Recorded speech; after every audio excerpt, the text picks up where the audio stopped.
Dwann B? Hey, Dr. Short, this is me. Can you call this new thing doesn't have a dial out I number? can call you? Yeah, call it. I'll text you the number and then call it because this thing want to be dial out. It's an update. This shit's fucking stupid. Yeah, it's okay. All right, I'll text you right now. All right.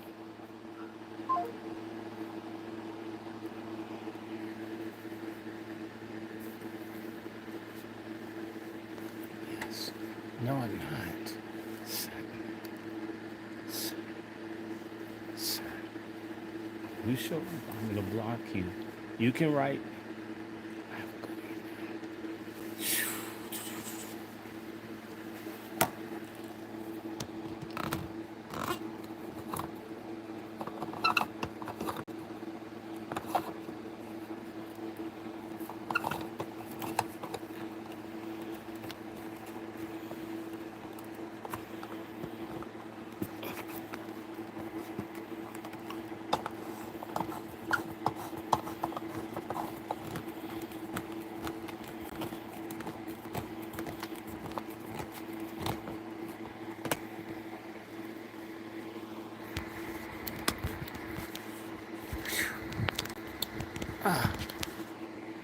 Okay. Huh.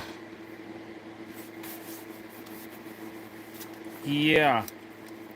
We're about to go live with Brother Dwann B. Just a moment.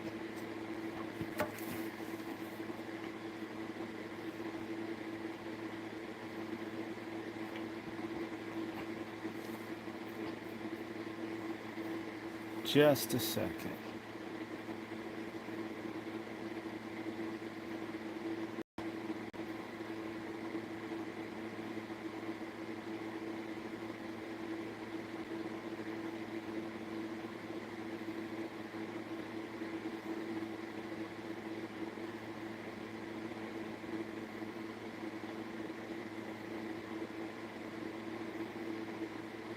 Just a second.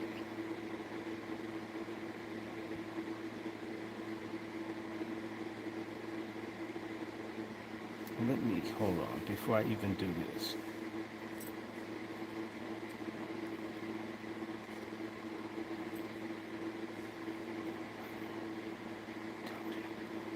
You can't see. You can't violate my space. You can't violate.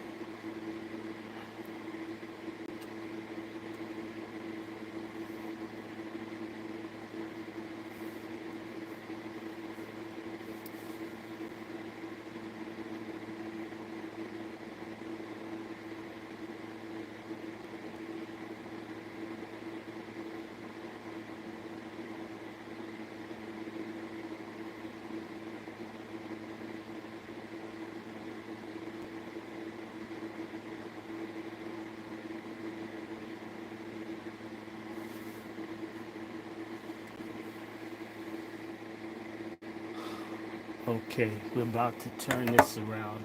Give me exactly one more second. We had a technical thing. I don't know why they changed some of these format things. It creates confusion, especially when the thing works.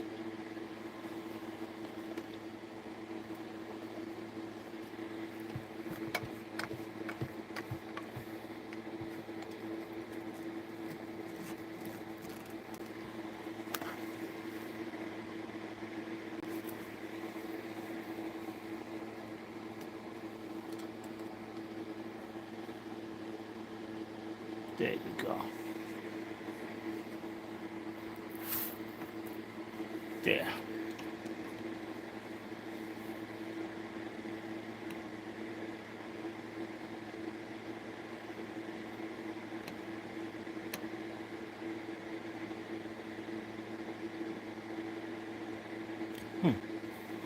Damn, he didn't do that.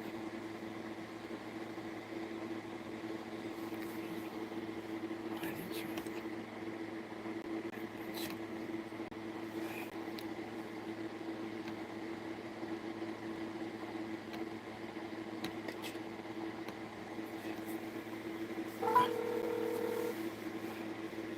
Hello? Did you text me to this number? Oh, I thought I did. Let me do it again.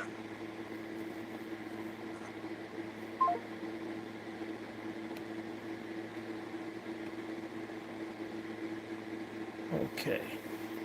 Just need to get that tied in and we're good.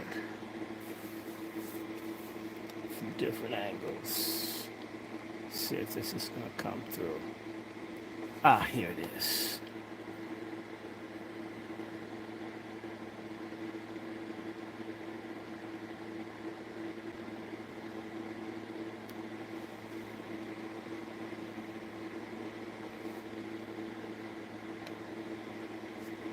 Okay. Hello? Okay, Dwann, is this what I needed to do? Yep. Just, okay.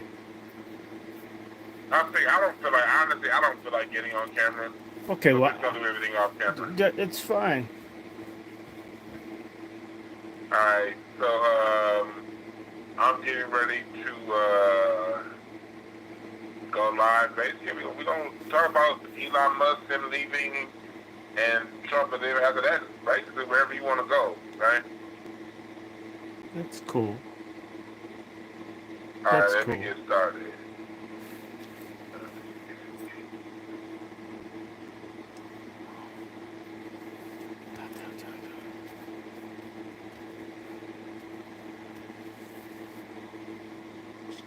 What's up, everybody? Everybody on Patreon, everybody on that are members of the channel, we have an exclusive talk with Dr. Randy Short. No, I'm not on camera, and neither is Dr. Short. There's a lot going on in the background here, and I did not want to flip this camera lit up. But you know how I look, you know how Dr. Short looks, so and what matters more than anything else is not how anybody looks, but what we are saying. With that being said, welcome everybody here. Welcome everybody. Please do not share this link. So I want Dr. Short to be able to say whatever he feels like saying. And I don't want none of y'all doing no weird shit, posting nothing out there because, hey, this is for behind the paywall. So we can go where we want because, you know, YouTube has been, well, we all know, I'm not about to keep talking about YouTube. We know the whole story. But anyway, welcome everybody, and I want to welcome Dr. Randy Short. How's it going, Dr. Short? Man, I'm good. I'm good. I'm very, very good. And, well, at least recovering. You know, it's been like months of weird stuff, health stuff, everything. Yeah, And, there's a lot of stuff going on. yeah, so all is well. Um,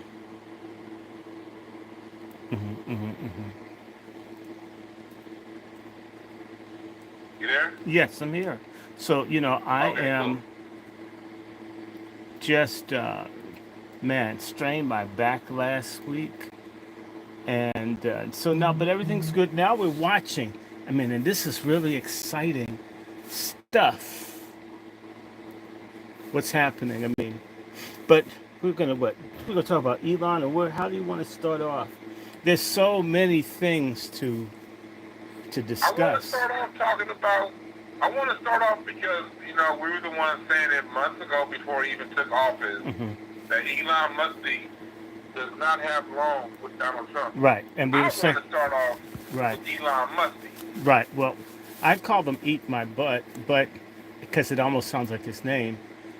I was telling you what back in January that two people, Scamaswamy or vasectomy, whatever you want to call him, he may not even clear the inauguration, but I said, I'll give it to February, just to be humorous.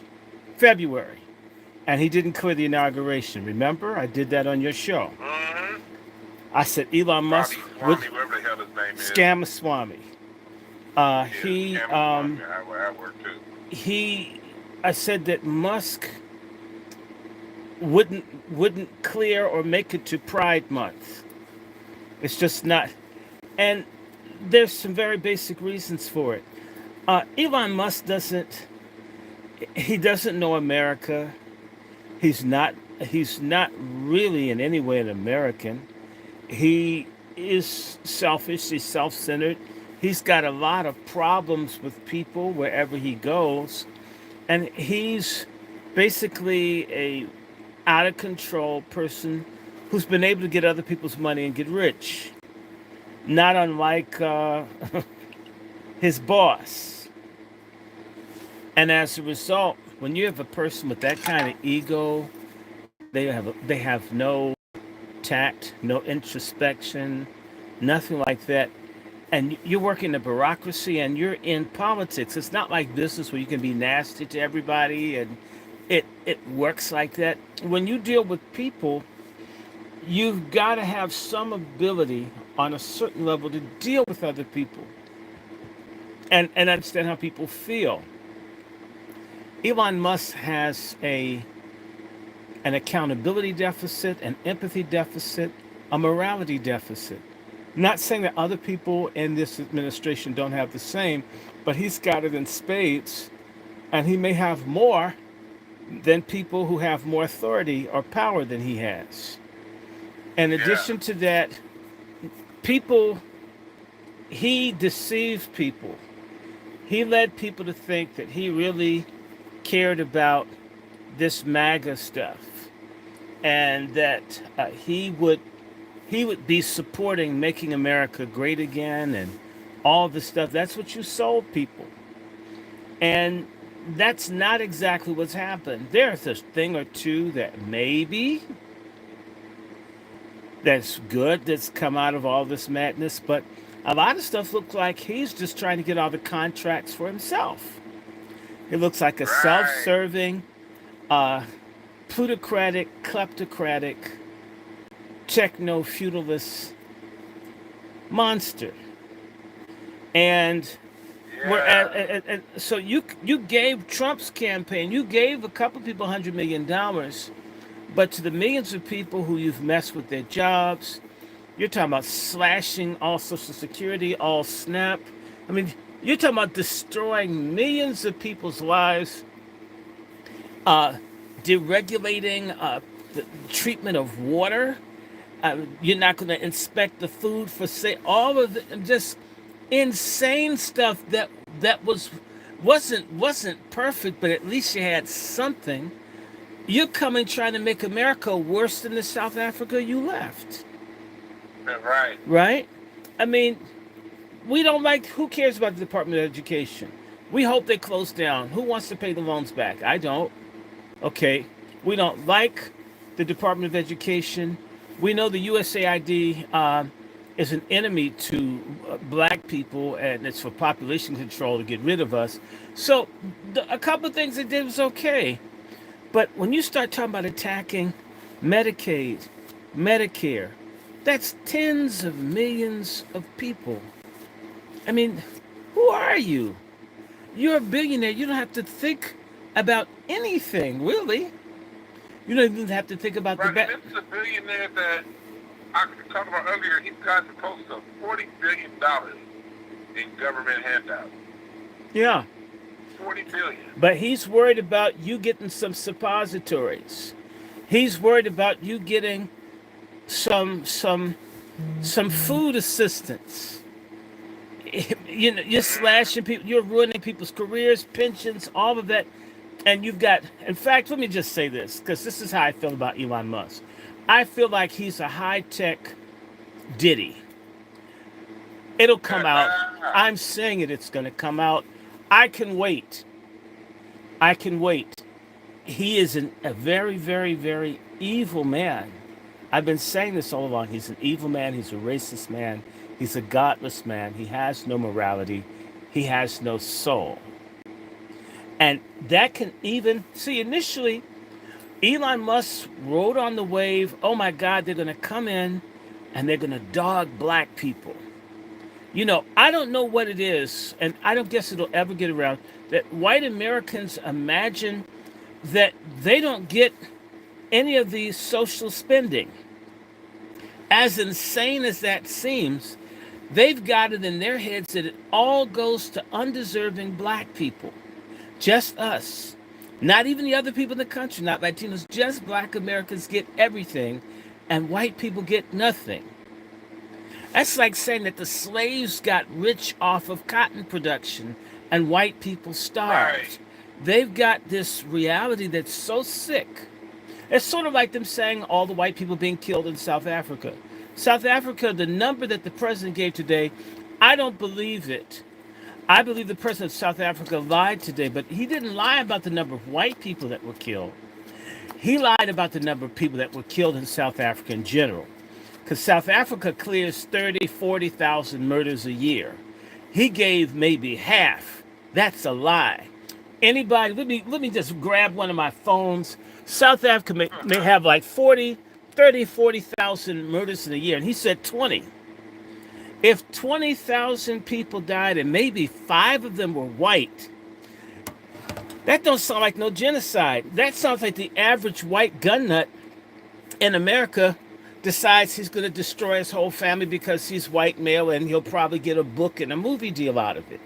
Not genocide, just some regular, oh, I'm white, I don't have to be accountable, and the judge is a male and we probably are in the same kiddie porn club, and therefore he'll go light on me, I'll get like 2 consecutive life sentences, but who cares, right? And I'll be on good behavior and probably get back out and do the same thing. If you tell me less than 20 white people got killed in a country of 60, 65 million people, that's astounding. Given the history of white folks mass murdering and oppressing blacks in South Africa, you're crying about 5 people? Yeah. I mean, when you sit down, you think about it. Think about it this way: the black man in Rappahannock, Virginia, that shot the dudes playing with this doorbell at 3 in the morning, and then you get the guy Hinton that they said ran over the cop in Cincinnati, Ohio, and then you got Carmelo, right?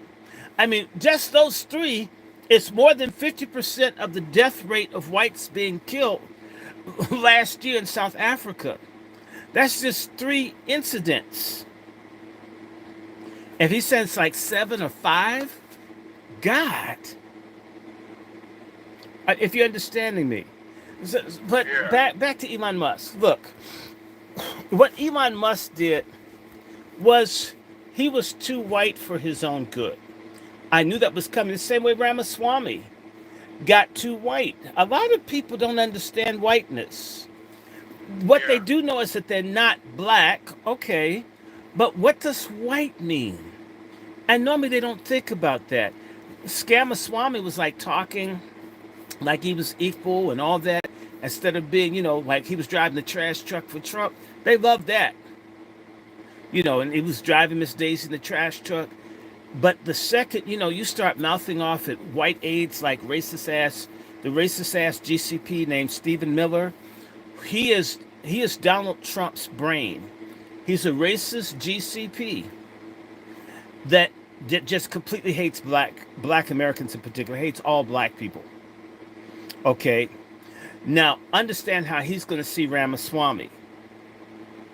Ramaswamy probably crossed Steve Miller, and that's one of the reasons he got dogged. Now, in the case of Elon Musk and them are pro-Nazi, and Steve Miller is Jewish, GCP. So understand, here I am, the most important person that talks to Trump. And there's this white South African who supports Nazism and basically supports Hitler and all that. And I don't want him to have too much power. So I'm going to be looking at him real closely, pouring poison into Donald Trump's ear every time Elon does something. And of course, it has nothing to do with me being GCP, that I don't like the Afrikaner Nazi. I just love America. Right? Now, that's the piece. But you see, one of the things that happened, and he is a narcissist, and so is the president. When people began, I knew it was going to happen, we were talking about it. If people keep talking like Elon is bigger than Trump, Trump's not going to like it. He's got to have the biggest dick in the room, even if it's the size of a thimble. Now, if you're running around saying that you can pole vault with yours and I've got a thimble, eventually I'm going to get mad. Like, Yeah. who's present here? And they kept doing that when the Wall Street Journal, not Wall Street Journal, the New York Times started saying that Elon Musk was getting all sorts of confidential information that's supposed to go to the president in his presidential daily briefing, and getting stuff on China and all security stuff that he's not supposed to have, not doesn't have security clearance or anything. It started making Donald Trump look stupid. It made Donald Trump's people look like they were incompetent, that they weren't following the protocol of office. And what happened is his white South African pride inadvertently took a shit on white American pride. And people began to say, someone needs to clip his balls off. Yeah. And everybody had shears. So right after that, remember, Donald Trump responded that it's not true, that he wasn't going and he wasn't getting this information, which he was most certainly was getting. And people started saying, we got to fix this. This is out of control. We just talked about Biden not running the country, and Biden being just an old, sick person that's being used. Trump's beginning to look like an old person being manipulated by younger people. I don't think Trump didn't like that. Trump's people didn't like it. A lot of MAGA people didn't like it. And then, again, this dude profiteering when he's cutting stuff all across the country, when these people in Congress are going back, trying to explain, and this stuff, I call it doggy, you call it Doge. I call it doggy. Doggy is slashing all these special benefits that these old white-haired racist white people need. And one thing about white people, I love them. White people are consistent. They want what they want when they want it, and they want it now, and they always want it the way that they want it. You can't switch up with them, right? So you got them, particular people getting agricultural grants and the things, and then you're gonna just slash all this stuff and cut all this, and you're gonna take all this. These people are used to it. They talk trash about government spending. What they really mean is don't give anything to black people, but certainly don't cut us. That's why everybody's upset when FEMA didn't help the people in North Carolina, in western North Carolina. And it just left their asses there. And people were shocked. This isn't New Orleans. That's what they should have said. Yeah. This isn't the Ninth Ward. Where is everybody? We've been brutalizing niggers and other inferior people to hold up the white order, and there's no help. Sort of like that movie, what's it called? Patriot Games? No, Clear and Present Danger. Remember when the guys are in Colombia and they get abandoned, they get wiped out, and the guys are calling on the radio and they shut the mission down and they're letting the guerrillas wipe them out? That's how the white folk were feeling. Damn, we've had the back of a white oligarchs, and y'all gonna cut our stuff off? And they've been flipping. And you know what? Because Elon made himself so visible, his little ugly, he looks like Arnold Schwarzenegger with Down syndrome. He does. He looks like Rosie from the Jetsons. Oh, okay. No, Rosie from the Jetsons is lovable. He looks like a Terminator. He looks like a Pride Month Terminator 2 or 4 or whatever, right? And so he became so well known until this is policy happening under the presidential administration of Donald Trump. But the name that's circulating isn't Trump. It's Musk hogging attention. And then something else happened. The same people that he's cutting benefits for are out here schlepping fighting to protect these Tesla vehicles. And you know, Tesla cars look like crackhead Batmobiles anyway. But you know, if you like it, they won't take it back. You can't trade the shit in. It's sort of like illegals once they get in here with too many bastards. You know, nobody want to take them. Okay, look. So these people out here fighting for him, and he's getting contracts and stuff, and you're slashing the social safety net for the superior people, not for the inferior blacks. See, when you say cutting government jobs, there are places where very few blacks get work, like the Park Service. I worked in the Park Service. Yeah. This is a racist. They're white folks with don't even, barely have a high school degree getting good government money, being a ranger in Montana or Idaho. I mean, barely working, hanging a cabin, reading. I'm just telling you, I worked as a ranger. It's cool. Chill. Great work. And you get to talk to people and eat and parties. Those are jobs white folks get. And they get to play with the animals and they cut the grass. Minimally skilled. I mean, all of these jobs are all over the country. When you start slashing that, their ideas, you want to attack the black postal worker. They've been removing black postal workers for years. That's why the mail service has gone to shit. They've been removing black people from all kinds of stuff. Basically made black folks leave the army. And the way that they dog the vets, nobody's trying to go up in that shit. So, Yeah. I mean, cutting the government stuff isn't necessarily getting black people. There are a lot of white contractors who have the government contracts, people going killing people in other countries and stuff, lying, being rewarded for doing all kinds of atrocities, whatever. People getting, they're here in D.C. I mean, a lot of them have sexuality issues. They all get six-figure part-time contract work through the government. It's almost a giveaway. If you're white and you don't like black people, here's your check, right? And live in an area and displace people from an urban area, and we'll really look out for you. These are the people getting cut. And they came out and started fighting. And this, what began to happen, is a civil war between white folks, white people who are used to getting the government giveaways and having the government jobs. Now, these are things that are high paying, all right? And consist in the midst of one of the worst economies we've had in 80 years. And you're slashing everything while grabbing for yourself. And then you got people fighting for your little crooked company, which has the inferior electrical cars.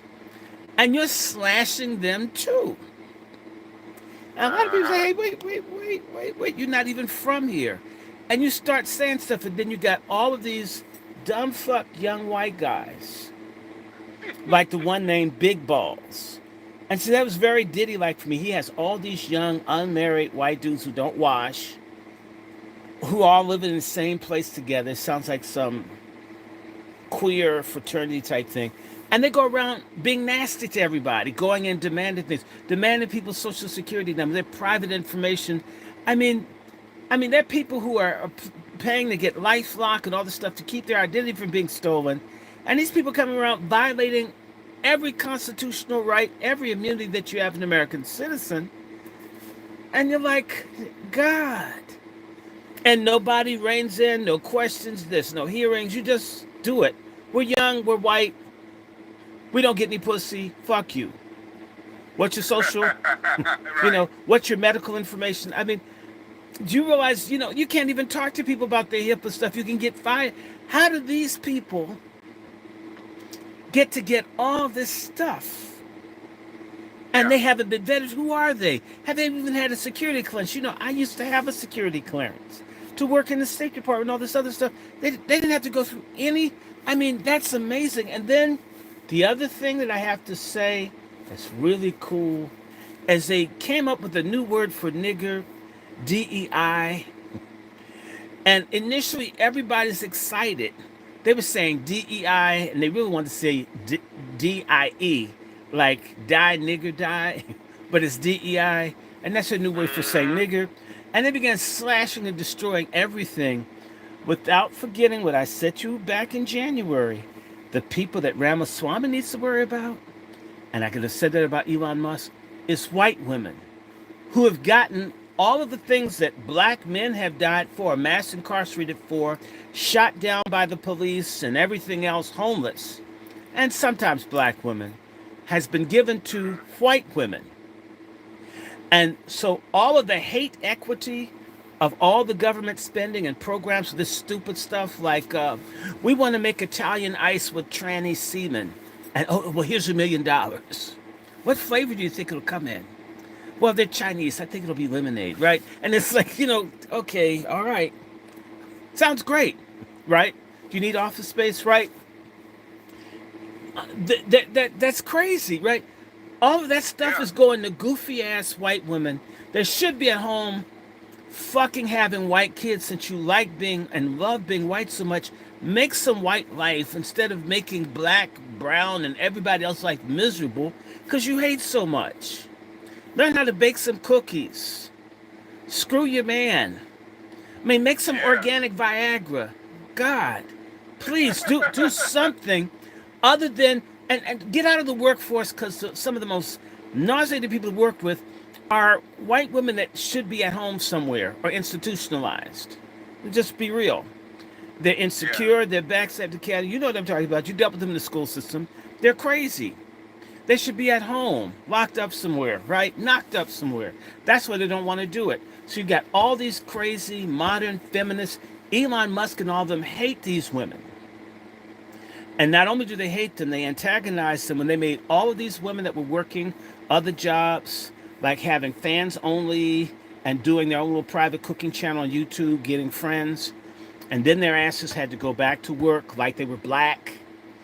And that pissed a whole lot of women off that didn't like driving and stuff, right? Because you'd rather talk to your cell phone. You could take like selfies of your titties and get tattoos. A lot of government people that weren't working or were working 2 or 3 other jobs and treating the government job like, like free money. He made all of their asses have to go back to work. Yeah. Okay, so they kept messing with white women. And so Elon Musk became like an albino Emmett Till. These white holes are mad at him. And see, with Trump and them attacking abortion. You got all of these. I mean, you're attacking abortion. You're taking all the jobs away, right? And a lot of the women are bisexual. You like messing with the gays, taking all the gay shit down. I mean, what's a white girl to do? And they don't want to stay home, bake cookies, and get pregnant. So they began to go off and come to these meetings. The other thing we have to remember, and let's go back to Social Security, because he's talking about fucking up Social Security. And we need to understand that, one, black men, myself included, like I nearly died 3 years ago, as you know, a lot of black men in this country die before they can even collect Social Security. Do you know who that money goes to? You guessed. White women. The greatest beneficiaries of black men dying early are white women. So these white women and folks in the hospitals, when you go in there, everything smells like natural ammonia because they piss on themselves and they keep them full of pills and such. And they're just taking all the money, government contracts to take care of old white people that nobody wants, the family doesn't see. And the folks that basically can't wait to pull the plug so they can get their trust fund money or whatever it is that's set aside. People need to remember that almost or near roundabout, and because people lie, has anyone ever realized that maybe almost 7 out of 10 white people in America are above the age of 50? White people are a dying population. And nobody's touching. I'm not wishing anybody, man, fuck if you want to have people. Leave the rifle range, put the guns and the porn down, and make white children. In fact, a lot of black men's lower spine, they would have less lumbar pain if more white men made love to their own women, especially the unattractive ones, right? Although they're good customers, a whole lot of brothers making it off of unattractive, morbidly obese white women. I don't know, especially if they don't have teeth, kind of like the West Virginia dating gang reject types. Make white life matter by screwing another white person. In fact, you wouldn't have time to burn crosses and be in hate groups and all this Nazi shit. And so, people need to replace all these guns whether it's got a stock or a silence. You know, they always talk about all this weird shit about guns and a clip and no clip. Why? But the gun you need to find is in your drawers. I hope it works. Now, there's a problem with that too. A guy on Twitter wrote this note trying to take me on. I don't know. I, and he said, you know what? I was proof that black people had a small brain.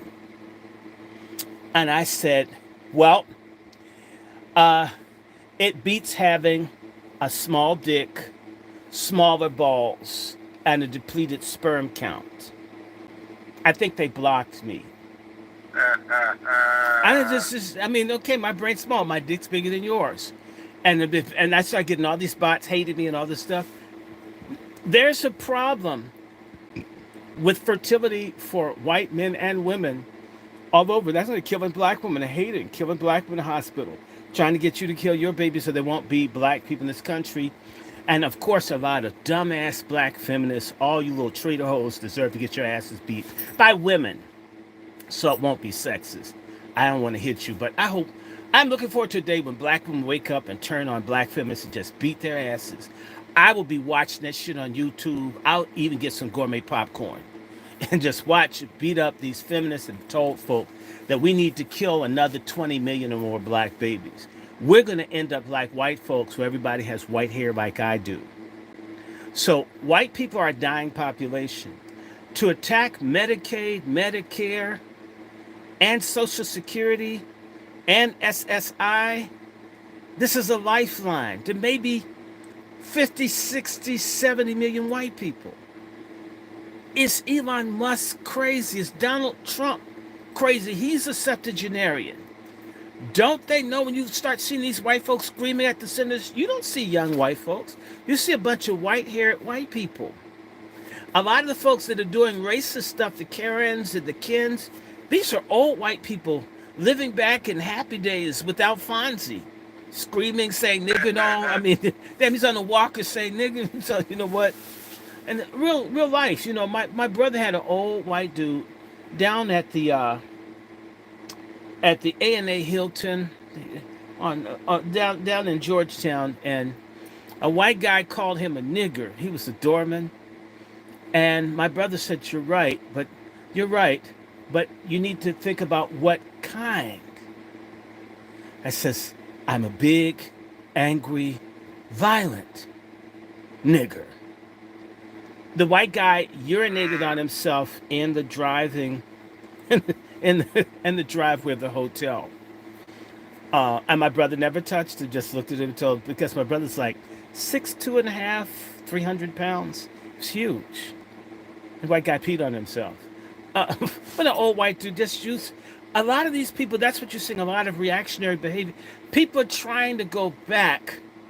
They're trying to go back to like when they didn't even have to hear about Martin Luther King or Malcolm X. A lot of people consider that a great time. When, a Christmas ornament, hell, you see black people lynched. You have Christmas all year. See niggas hanging a tree. Oh, that's great. Look at a picture of that. Wow. These people are trying to live in the mid part of last century. And a lot of them have mental problems. They're on life-sustaining drugs. Like I said, if they notice that Trump is decreasing the price of drugs, that ain't for us. Yeah, That's to keep dying old white people alive. All of these drugs will keep them and have them keep voting kill nigger. I'm in the kill nigger party. I'm in the kill nigger party too. Well, which kill nigger party? I'm in the blue, right? Right? So back to Elon Musk. Well, the thing is China. And this is what pissed people off. Remember, Elon Musk is doing so much business with CCP, he may as well be Mao's white bastard. And right. You're going to do security for the United States with China. And yet you're a business person with China. You're in competition with the electric car makers who have the better shit. It used to be we used to laugh at shit made in Hong Kong. The only thing we laugh about is the condoms they make. They make some good shit in China now. Okay, Right. their cars, They but got a lot better. They they've were got. shit back in the 80s. Let me tell you, it's like people getting Brazilian butt lifts. You know, it used to be a time. You know, almost everybody was built like what's her name, Taylor Swift. You know, the one that has an iron board ass. And now a lot of white women have Yeah. discovered that, you know, Hello, Skinny that Fries. they used to be ass free. Now they're ass full. Okay, the Chinese have improved on everything. They're better in chips. That's the other thing. White folk are having real anxiety because they're used to being number one in everything. And certain things are number one in, like killing, hating, genocide, you know, bigotry, you know, just polluting shit. I mean, they like to be number one, and it ain't so in everything anymore. Dr. Short, going in on that, see, here's the thing. Here's my point of view on what you just said. Black Americans have always been the secret weapon. We create some shit, they stand on top of us. What they've done, I think they started smelling their own shit, and over the last They've been 70 years, they've been eating their own they've been eating their own shit. No, I'm just saying they're eating their own shit, not just smelling. Over the last 50 years, 60 years, they've been smelling their own shit, and they've forgotten who the sauce is to American innovation, because now we're dealing with the grandchildren and great-grandchildren who knew what other people who knew what time it was. So with that being said, Dr. Short, with them over here, basically, when they took our speaking of Department of Education, how that's done nothing but corrupt Black American education even further. They've done everything they can to cut us off. They are now having to deal with having to actually be number one, because they don't have a bunch of George Washington Carvers behind them anymore. They don't have a bunch of Sister Gladys West and all the black innovators that they once had. And so now they're having to basically kind of have a reckoning and see who they really are. And now look at the Chinese kicking their ass every way, which way possible. Now you talk about Elon Musk having dual relations with America and China, and him being from South Africa, not even from here. Do you think that whole situation with him being a foreigner, him having other foreign transactions and people around him, do you think that that's starting to, how can I say this? Do you think that's starting to affect him on a deeper level? Not quite like it should. The problem is when they say America first, they mean white America first. See, they've never figured this stuff out. What America is, okay? I'm not trying to be smart, okay? I'm just going to say it to you like this. I just looked, and it's in my tree. Yesterday I got a call. I was talking to this brother, and his name is Derek Finch. Derek Finch is like my third cousin. Never met him before we sat down. By the way, he lives up the street from me. You didn't even know, for years. That's crazy. But there's a guy with the last name Finch who's one of my grandfathers, who's one of the speakers of the House of Burgesses. Okay, the first, like the Mayflower Compact for Massachusetts. Then you had the House of Burgesses before you had the congressional congresses and such. The first place, House of Burgesses. What a Black American is so damn complex, right?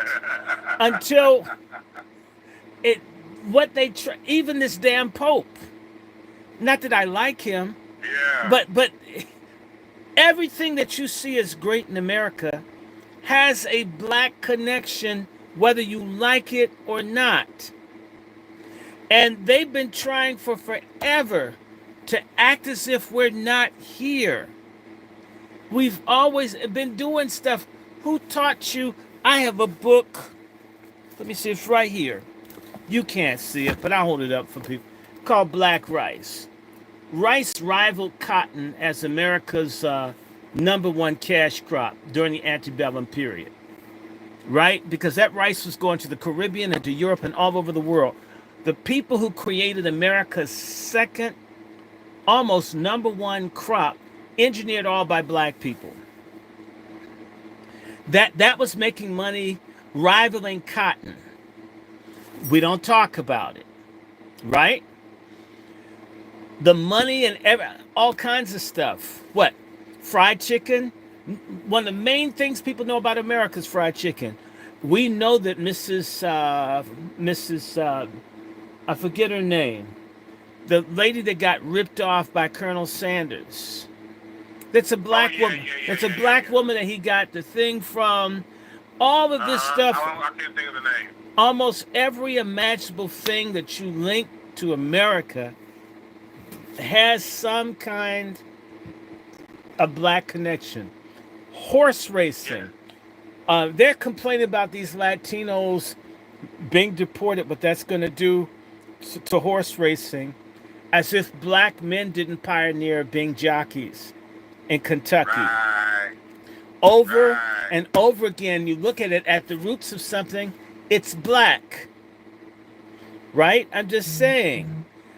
So what when I think about America, whether it's food, music, technology, there's been an influence on it. The number one export of the United States is culture. We know it's black music. I was reading a thing by Taraji Henson where everybody lies about how poorly black films and things do overseas. In reality, people overseas don't get to see quality black films because of the racism here. But let us be honest, when the United States, even in diplomacy, was trying to fight Russia, they could send Marian Anderson or Mahalia Jackson or Louis Armstrong, as you know, and just have some Negroes be cool and literally wage nonviolent war against a global rival with black culture. Right. I mean, imagine that. In fact, the Russians fighting to keep black music out just will lose. People will like this stuff so much they won't obey us. Keep them out, right?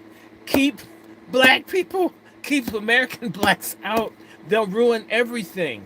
Not because they come out shooting, just our approach to things is more humane, right? So when people start thinking, right, you look at, and there's no place in the world where this isn't happening. But back to the technology, agriculture, transportation, all of these major sectors, electronics, black folks were there.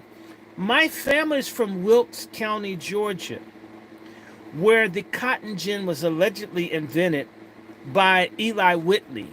Now, if you thought Eli Whitney was into technology, you mean the only thing he invented in his life was the damn cotton gin? All of a sudden, you go to Georgia and you have the solution to picking cotton. Never seen a cotton field before, and then all of a sudden you got the solution.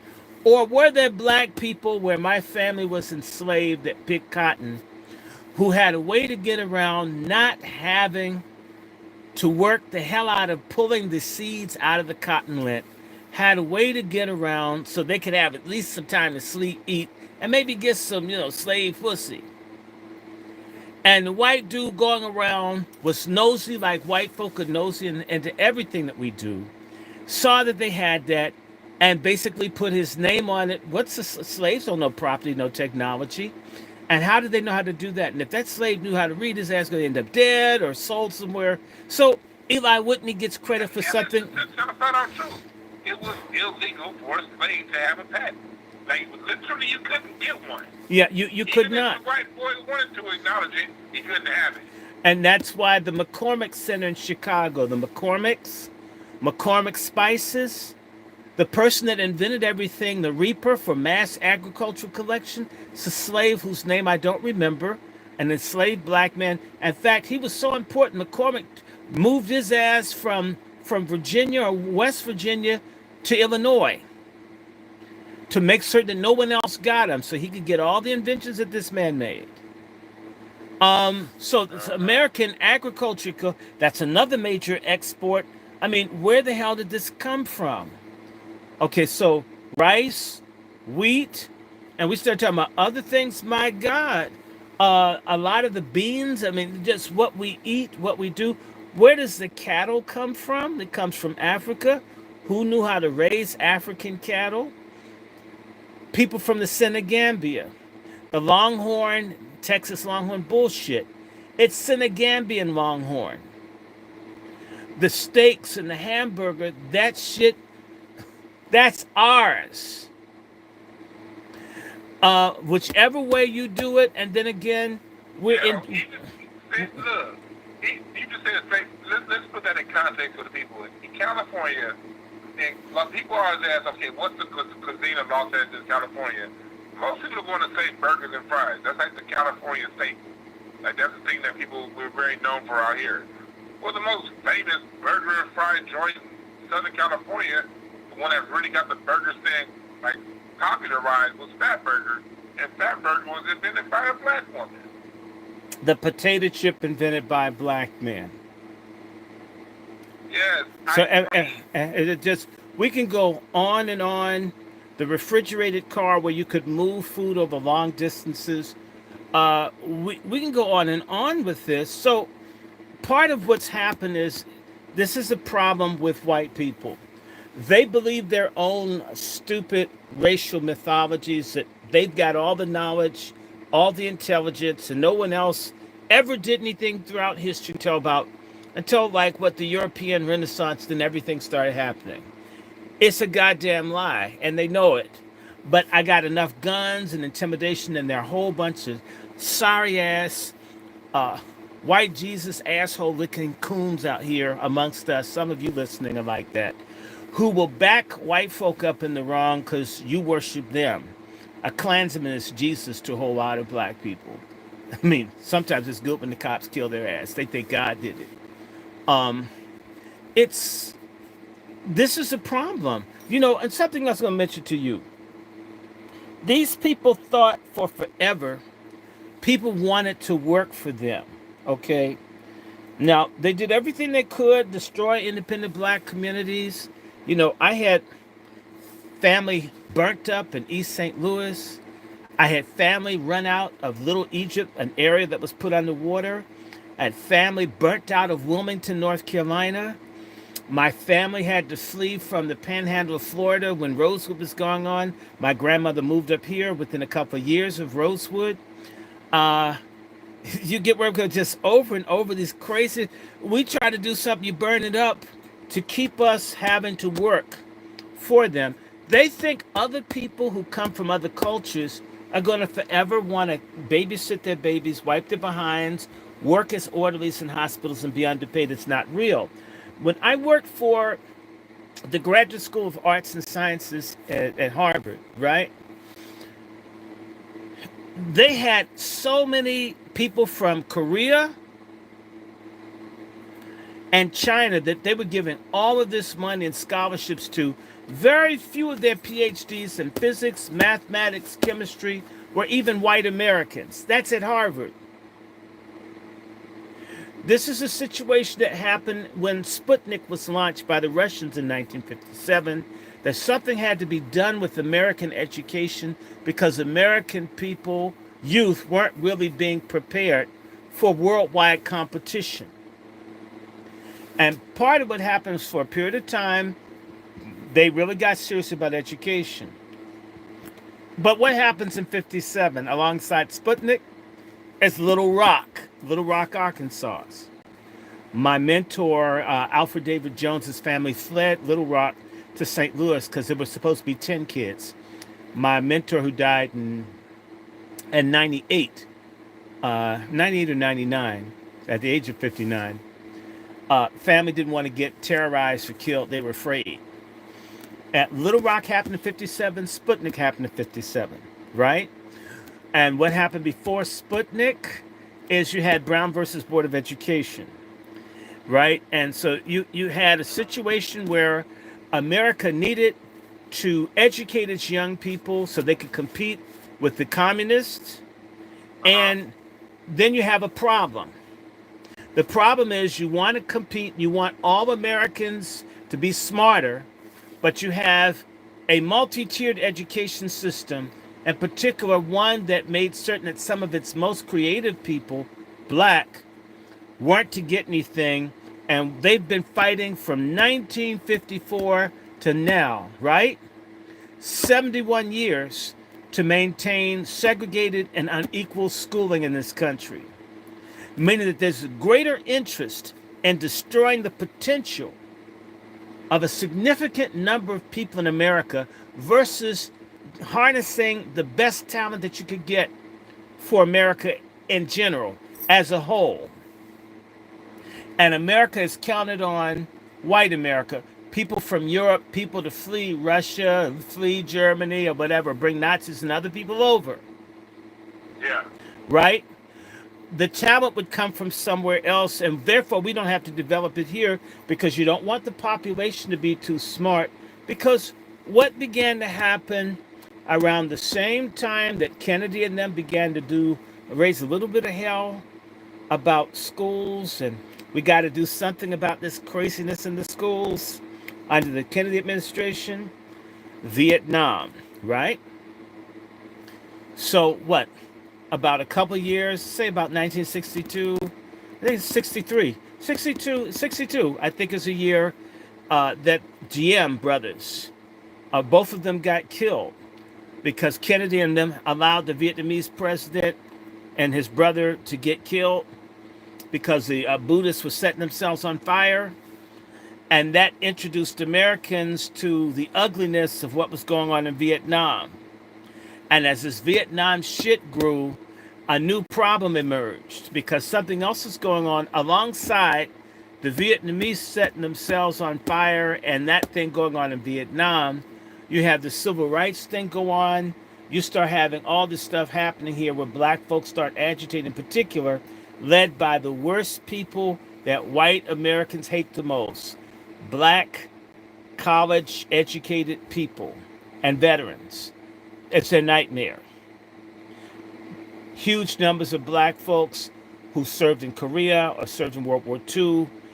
These people who had served at war, men, began to go and get educated, ask questions, die. They began to challenge the racial caste in the country. So you have the anti-war movement and you got anti-racial oppression movement. And therefore, having really good education where people know where the hell Vietnam is, they don't think it's Kansas like dumbass people do now. An educated American public won't go along with the imperial prerogatives of the oligarchs that run the country. Therefore, you need a stupid ass public, a dumb fuck public, a drugged out, based out, corrupted public. And so, alongside, let's go back around the same time that the Dixiecrat movement started to push for segregation, to fight against any change for black people, in particular in the area of education and voting, right? And access. Same year, Shelley versus Kramer, I think it's 1948. And before that, 1946, Morgan versus the Commonwealth of Virginia, that basically ruled Jim Crow unconstitutional exactly 8 years before the Brown case. Alongside the white racist Democrats starting the Dixiecrat movement, the CIA's black budget was created to dump dope, to kill off black people, to raise money for America's war against non-white people all over the world for the CIA. And so you begin to corrupt black music and black communities in the name of advancing white supremacy for the super rich people that use the CIA to protect their corporate multinational interest and their international brutal dictator friends that allow them to steal resources without fairly compensating people. In order to keep a lid on all of that, you have to have dumbass people. And therefore, you don't really like education. And so there is an involvement of Uh-huh. destroying thinking, thought, doing stuff like making since the 60s. I remember people in the 70s and all could protest and all because it didn't cost that much to go to school. So you pull a game. You make going to school super expensive. So you have to go into debt. So you better not go out and get involved. You become aware. You bring in a whole bunch of certain sorts of technology to destroy jobs. They've been destroying all the infrastructure that would create thought. Television used to be more thoughtful. They made it more stupid. You remove. You start in the late 60s just as blacks were close to uh, overtaking whites in literacy. You got rid of phonics in the schools in the late 60s because black people that were reading and writing were reading Malcolm X, were reading Leroy Jones, aka Amari Baraka. They're reading Malcolm X. They're reading Killings. They're reading all kinds of stuff. They're reading E. Franklin Frazier. They're reading Frantz Fanon.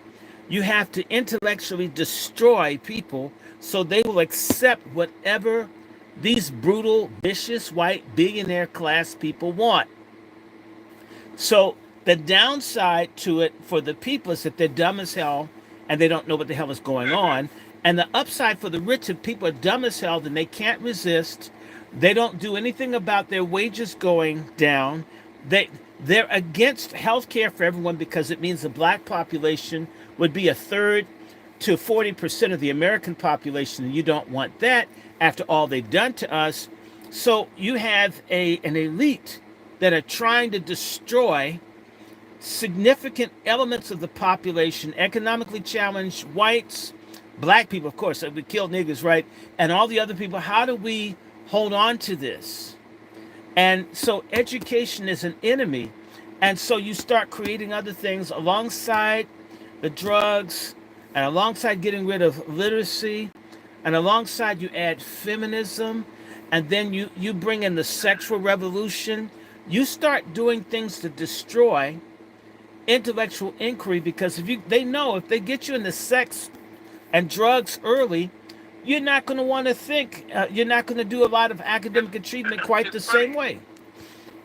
I want to piggyback on a point you just made about the sexual revolution. I was recently, not too long ago, talking to my father-in-law. He's 83 now.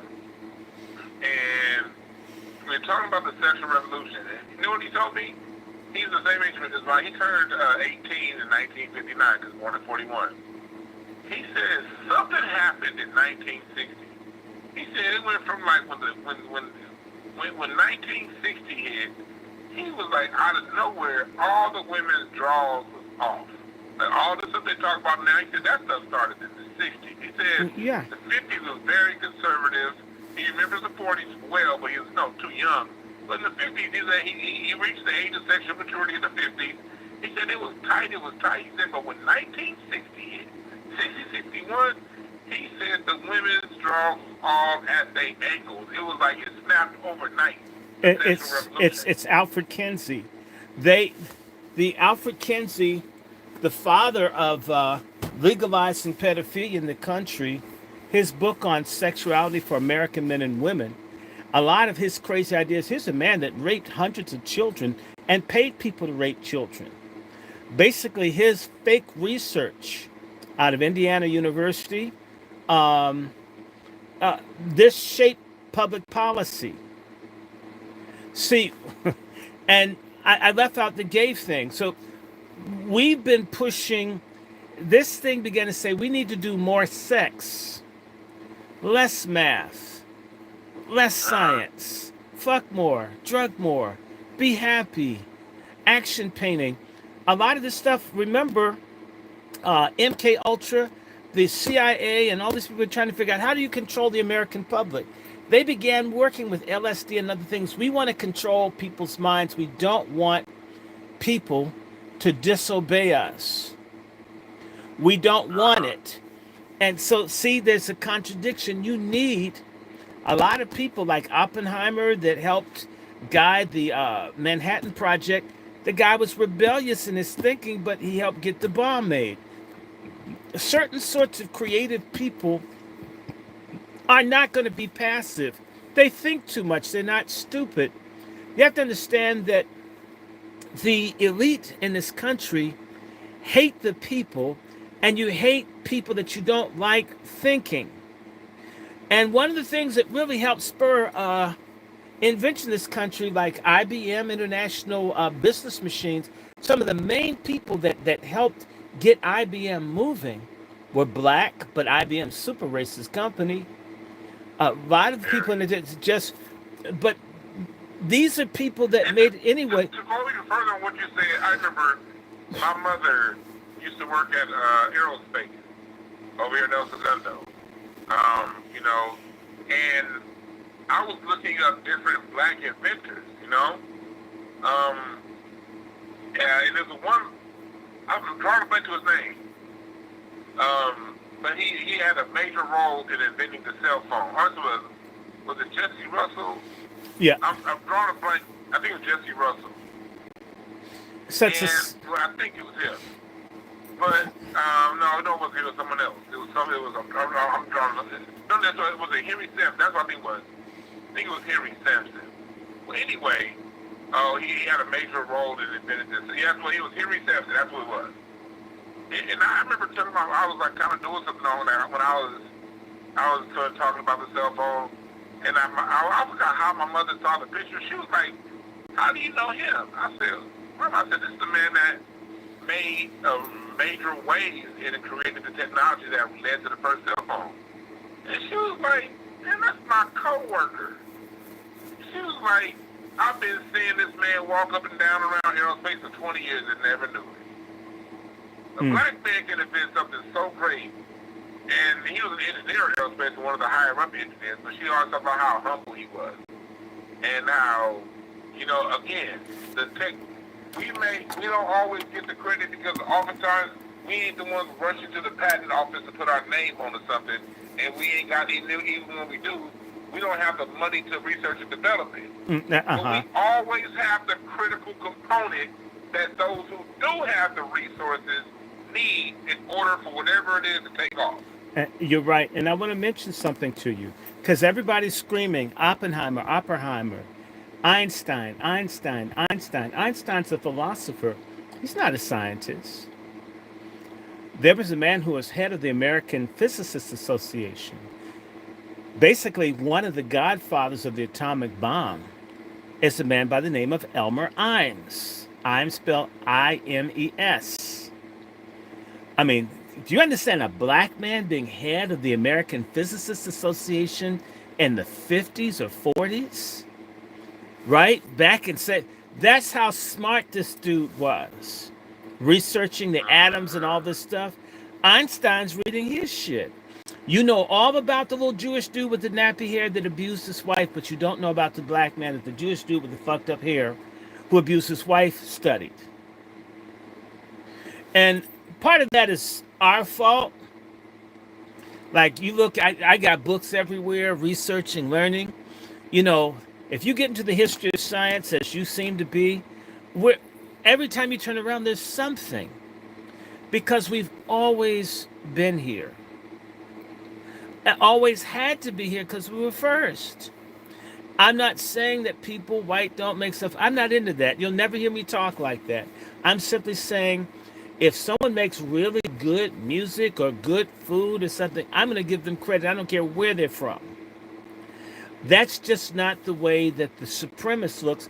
They always nullify, destroy, cast dispersion, assassinate the character of whole peoples in order to make themselves bigger.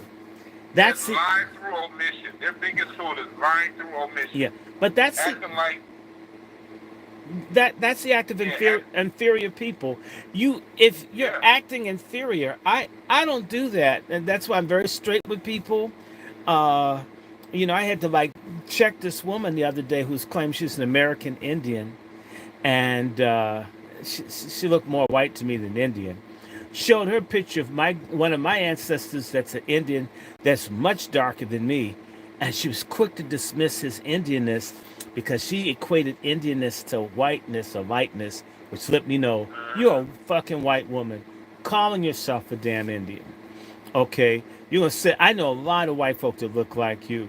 Okay, maybe you're Indian, but damn, I got more than you do.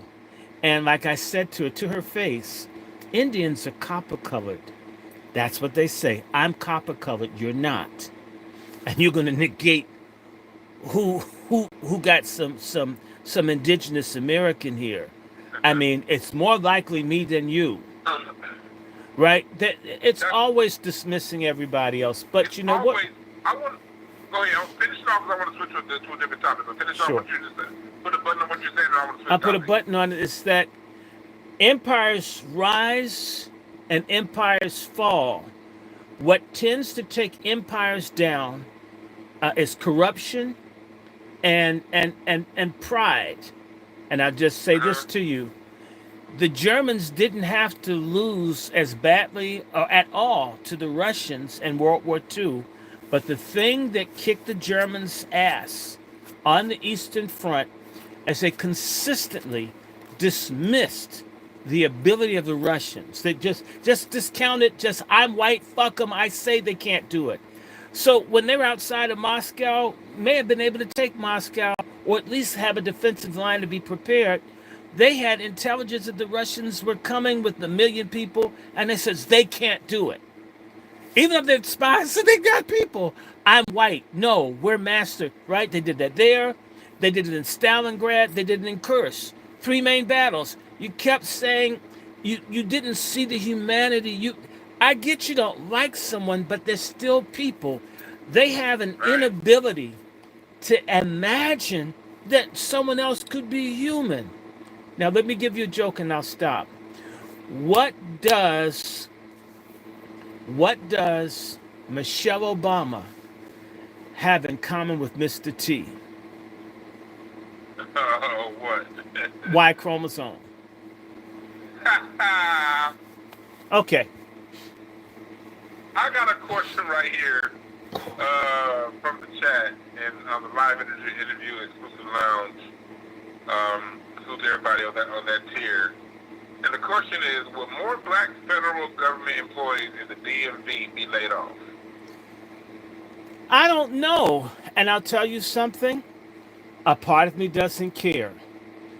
The blacks who have government jobs in this area do absolutely nothing to lead, advance. You can't get them once they get. In fact, I always say the biggest drug, intergenerational drug in this area is government jobs. I know people who use the government job as an excuse. They can't go to church. They can't go to PTA. They can't do this. They can't do that. Everything is their goddamn government job. And all they do is backstab and block other black people. And you meet them, they believe that Kamala Harris is Jesus' mother. They believe that Obama is Nat Turner.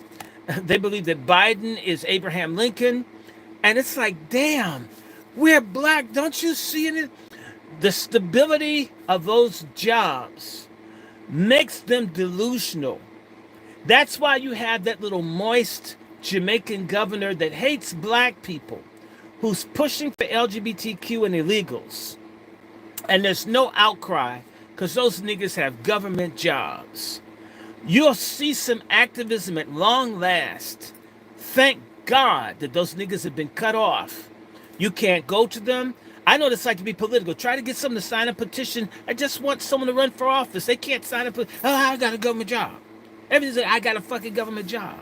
Government job, government job, government job. Right? Is that bad? Yes, it's that fucking bad. Slash all of those people. Wake the fuck up. Why are we counting? In fact, they act like they're rich because you have a government job instead of making businesses. Everybody else is plumbing. There's all kinds of commerce for everybody else. And by the way, not only do they get the government jobs, but they fight and they block and they stifle all the other black people because they're so fucking selfish. I hate it. slash the motherfuckers. Not because I don't And want it's like black you people to said, have because work. I I'm have sick and scant tired of it. memories, I'm so but sick and tired of it. I have scant memories of that because when I was a kid in the 80s and the 90s, I remember I had a couple cousins and an auntie with government jobs. And I do remember the family members that had government jobs are more smug. But the thing is, my generation here in LA, they stopped affirmative action back in 1996. So my generation and even younger Gen Z, they didn't get the government job. So like I didn't really But those old I niggas didn't. I can't point to a whole bunch of friends from high school, from college that graduated, left, and got government jobs. The only people I know that got government jobs, hell, most of them moved to DC The or somewhere down south. Like, the but old boomers. and I'm saying that for a reason to the people listening. The reason why I'm saying that I'm 43 and I don't really know hardly anybody with government jobs. That's because the Mexicans took all the government jobs here in LA for my generation. What I'm saying that to say is this: the government. You see what's happening right now with the layoffs. You see what's been going on, and you listen to the attitude that Dr. Short speaks on. Because Dr. Short ain't the first person to speak on it. I've heard, other people before, and I've seen it, in certain parts of my life. Basically, what he's saying is, look, even if you're one of those that have it, you can't go around. It's high time that black folks with government jobs, if you're gonna be there, you ain't gonna be there too much longer. The way this shit's going. So you might as well flip up and switch and, use that guaranteed income that you have for right now to make some changes on whatever level you see yourself making changes, because going around and acting like it doesn't exist, and this isn't to the person that asked the question, this is just in general. Going around acting like it doesn't exist, going around saying, okay, I want to be safe, take it from someone here in LA. There is no safe. You know what I mean? When they done with you, they done with you, whether you hook other black folks up or not. So you might as well hook other black folks up. Yeah, brother Dwann. Here's the thing, because I have a family full of government workers. Okay, and I've seen people where they hook up some. Like, I'm gonna just say to you, a lot of the sisters, they do not get brothers jobs. It's like a black woman thing. I don't know what it's about. It's insane. And I see these government worker types. You can't. They all vote. They vote Democrat blindly. When they began to attack blacks having government jobs in the 80s, there was no outcry from these people. Well, what our kids could work here because they only could see themselves. And in fact, Ooh, I mean, yeah. if you're trying to like bust the rap to a woman, she don't want to know who you are. What's your GS rating? If it's not like a 10, they can't speak to you. What? Everything is basically the government's a big white dick that certain people sucked on. And I mean, I hope they choke. Look, it isn't the government job, it's not the employment. It is the attitude that I don't have to do anything for anyone. I don't owe anyone anything. I can't risk anything because I've got a good job. Screw you. This stuff is insane. You got those government jobs because people fought for your black asses to get them. And so Yeah. they've let the black folks get driven out of the post office. But I got mine. And I remember being down in the archives and watch this dude push the trash can. And forgive me, I just heard this voice. I'm the ghost of slavery past, and I can hear the chains of it. And if you get down there and see some of the people with government jobs, the plantation, the smiling, the grinning, the backstabbing. When I go into the buildings, the TSA type people let the white folks in and give the black people coming in hell, check you, like be all mean to you. It's amazing. And it's all because you have I'm not knocking. Look, my grandfather used to be, my mother just told me, my grandfather used to work at the White House. I never knew that. I knew my grandmother worked at the White House. My grandfather, because he's black, he weren't allowed to have a gun. Okay? There's a lot of racism. I have a cousin, I think I mentioned to you, Matthew Falk. There's a case that he's been fighting because over 10,000 black law enforcement people FBI, all they've been mistreated, underpaid, racially discriminated against. There's a group called BIG, Blacks in Government.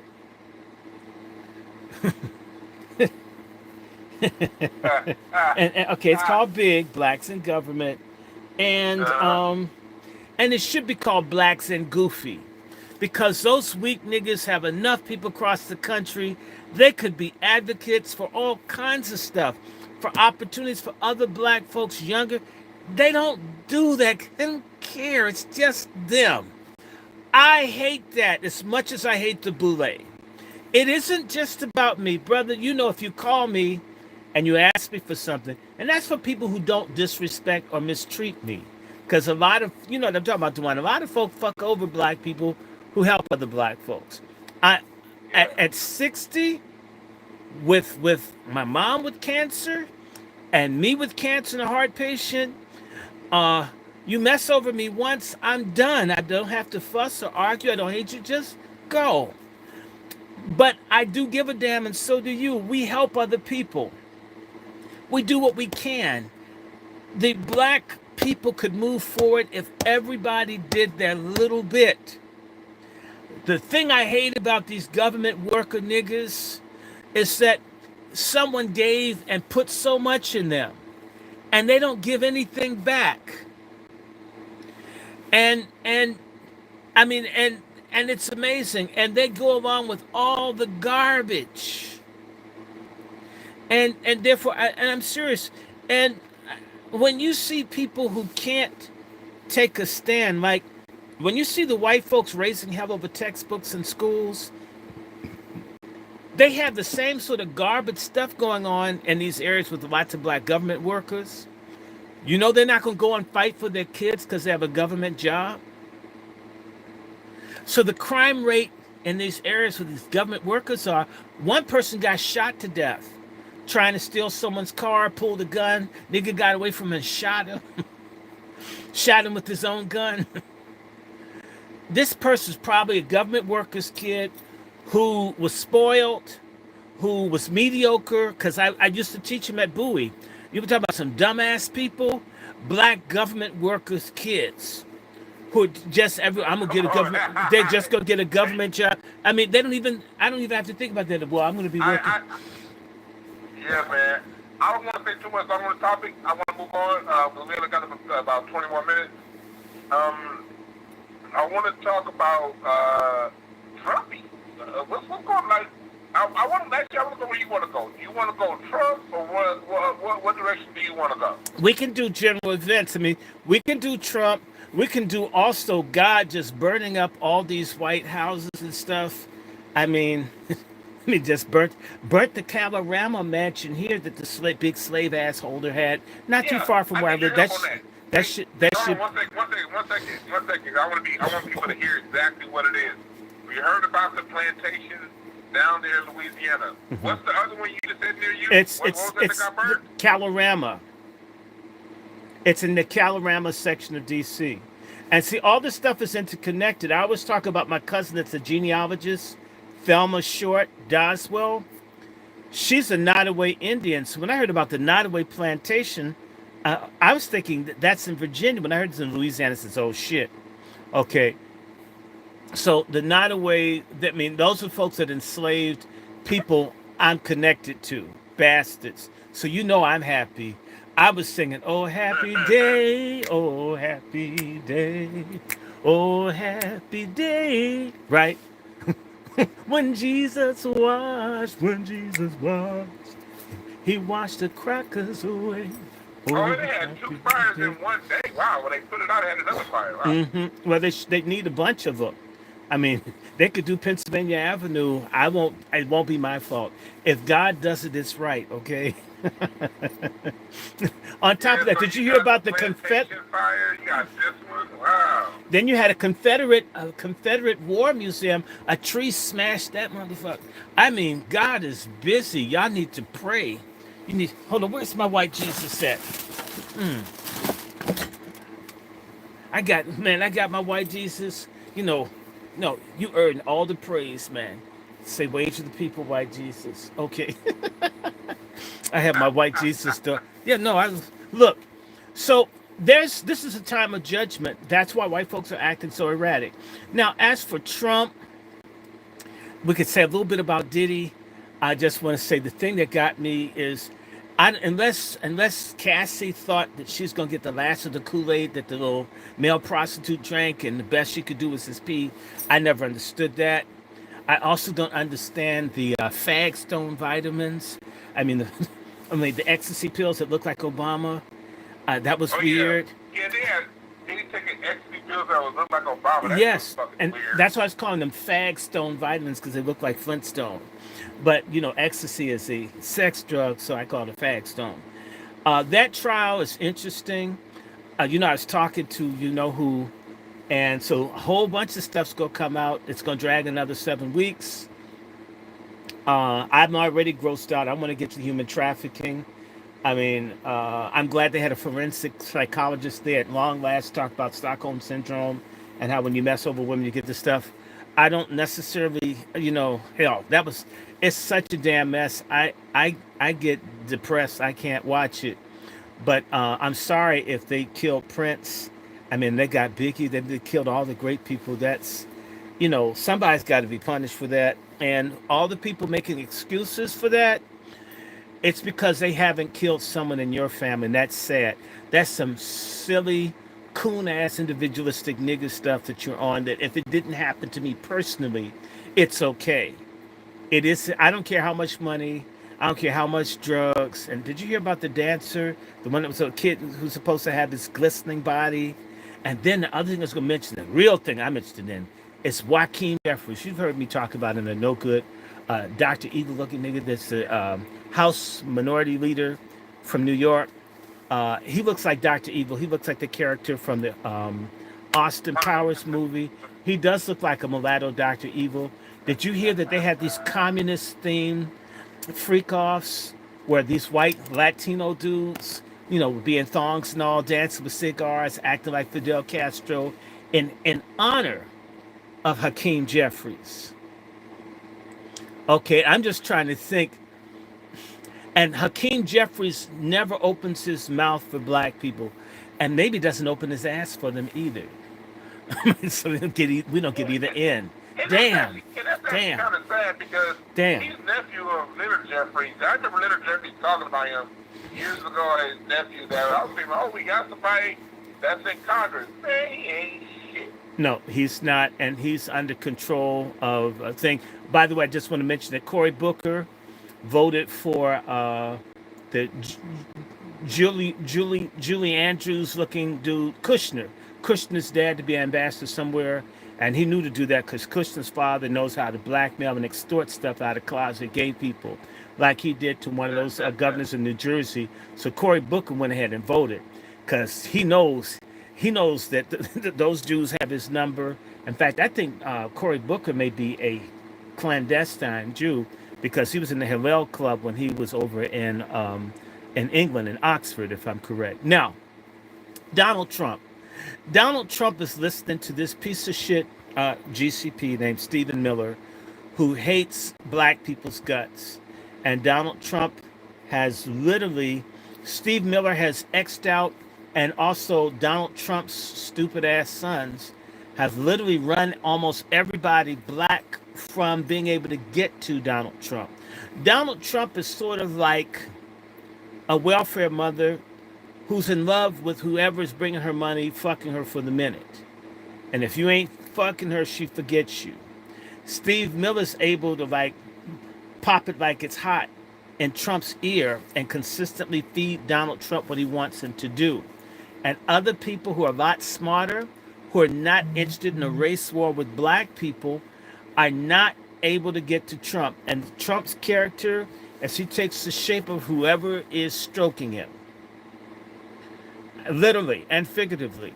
So he's being stroked by these people, these Zionists, fund him, Sheldon Adelson's widow. A lot of anti-black people are funding and helping him. And the people who've been tight with Trump that are black have been sidelined, have been kept away. Because the black folks didn't have the money. And so Trump and them, whoever it is, they're only dealing with cash. So you can have all the good connections with voters and everything to work. You don't count as much as someone that's got hard cold cash. So Donald Trump's doing that. This South African thing is a disgrace. Um, all I can say to you is this is Watts 60, right? Watts in August, it'll be the 60th anniversary of the first really, really super major black urban rebellion in America. I don't want anyone to do anything, but I believe that we're coming into a period where black people are going to explode. And it won't just be, it's going to be against non-FBA people, and it's going to be against the boule, and it's going to be against racists. And they're doing all kinds of stuff in places like Ohio, just killing and doing. People are going to explode on them. And there's been no leadership. It's the same way for, take Carmelo Anthony. Not one significant black figure even said, let's pray with the family. There was no Jesse Jackass. There was nobody like that did that. For the guy who's accused of running over the cop in Cincinnati, nobody. Over and over again, you have these atrocities being committed against black people. All kinds of bad things have been happening since these illegals have been allowed to come in. And there's been really nothing. And we understand because people like Hakeem Jeffries are at the freak-offs. This is why I talk about the boule like I do, like these no good black Greek letter people, Prince Hall Mason, Eastern Stars, and other degenerate black people who have access, who have the money, that have the education, that refuse, and government workers who refuse, and black elected officials who refuse to do anything, even token, for black people. They're not even good enough to be called Uncle or Aunt Tom.